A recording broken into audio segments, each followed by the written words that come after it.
Alright, what if I told you that you could probably get the upcoming legendary spear and backpack at a minimal cost? And even if you don't care about owning either of them, you might still want to prepare for them, because in previous expansions it became apparent that most players don't prepare for upcoming content themselves, but they still want to unlock everything from the get-go, which means that you could make bank by just selling to those players instead. We know that we're getting the legendary spear in November and the backpack most likely around May next year. We don't know every single component that will be required, but when we take a look at all of the previous legendaries, we should still get a pretty solid ID. Every single one of them consists out of 4 components. Some sort of gift of mastery, a gift of fortune, also known as a money sink, a gift of that specific legendary, and a precursor. Getting the backpack precursor is rather easy, because all you have to do is complete 30 achievements in the lowland shore. We don't know how to acquire the spear precursor yet though, but that is stuff you probably already figured out as well. Instead, let's take a look at the first 2 components. For a gift of mastery, you always need spirit shards, which you can easily get by playing the game. A gift of exploration, which is easy because you can already explore the 2 current zones, which will give you a nice head start when the final zones are available. And finally, some expansion specific currencies.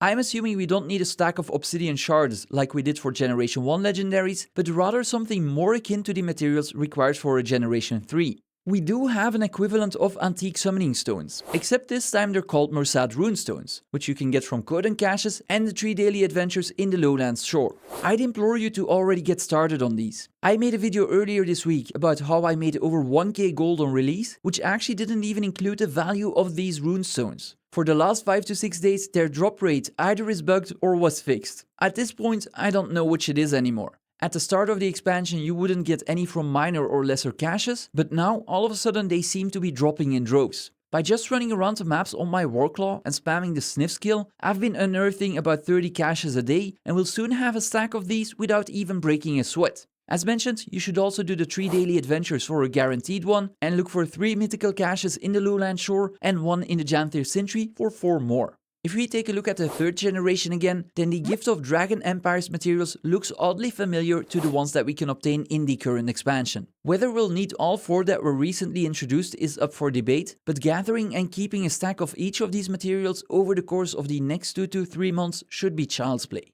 This, by the way, is what could be a great moneymaker if you don't intend on crafting either legendary as soon as they come out. Just keep a healthy supply, and if my assumptions are right, you're gonna be able to sell these to people at a steep premium as soon as the update goes live. There are a few more rather expensive components we can plan for as well. First are the dreaded Mystic Clovers. Up until the end of Dragon's legendaries we would need 77, but their latest iteration only required half. I don't know whether this was to make them more accessible to players or to account for the cost of unlocking all of the variants, but I'd say it's better to be safe than sorry and try to get 77 clovers by November. If it turns out you only need half for the spear, then you're already set for the backpack in the final update.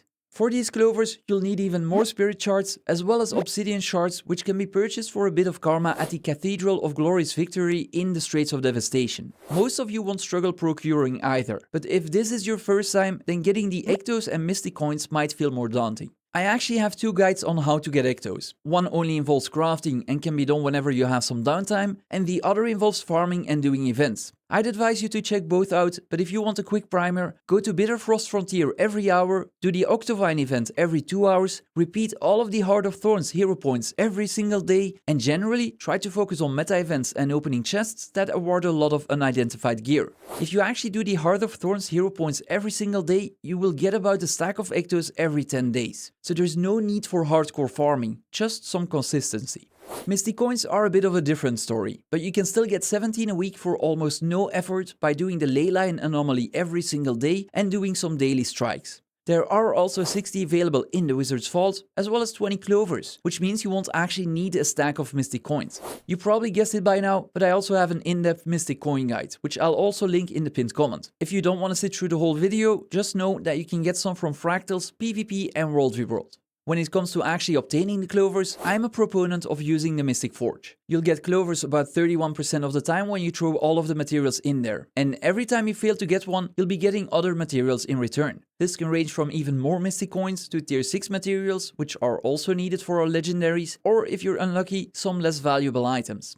An alternative would be to buy these from vendors, which eliminates RNG, but you're actually paying slightly more due to not getting any other material back every second or third spirit shard, ecto and mystic coin you're spending. If you choose to buy from a vendor, only do so from those that ask for 2 coins and ectos, because if you start paying 3 of each per clover, you might as well have used the Mystic Forge. The other gold sink are the gifts of might and magic, or rather condensed might and magic. You can buy all of their ingredients from the trading post, but that is rather costly. Instead, you can use the fact that there are still months to go before you can even craft the spear and gather all eternal ice nodes and chests in the Biora Marches every single day. The ice shards can be exchanged for Living World Season 4 currency, which you can consume for volatile magic and spend that on trophy shipments. These shipments contain tier 5 and 6 materials, and some of those tier 5 can be even upgraded for a profit. So if you do the Biora Marches from today on, you'll have way more tier 5 and 6 materials than you actually need for your legendary, which means that you can sell the excess and use that gold to buy the missing tier 3 and 4 materials, as well as getting enough gold to pay for the 100 mystic runestones as well. Now, if you own Secrets of the Obscure and you have unlocked a Wayfinder Mastery, you can also trade in certain unwanted account-bound materials for Eternal Ice Shards, which would speed up this process even more. These cover the most likely bottlenecks that you will face on your way to crafting the legendaries, but we can even go a step further if you intend on making one for yourself.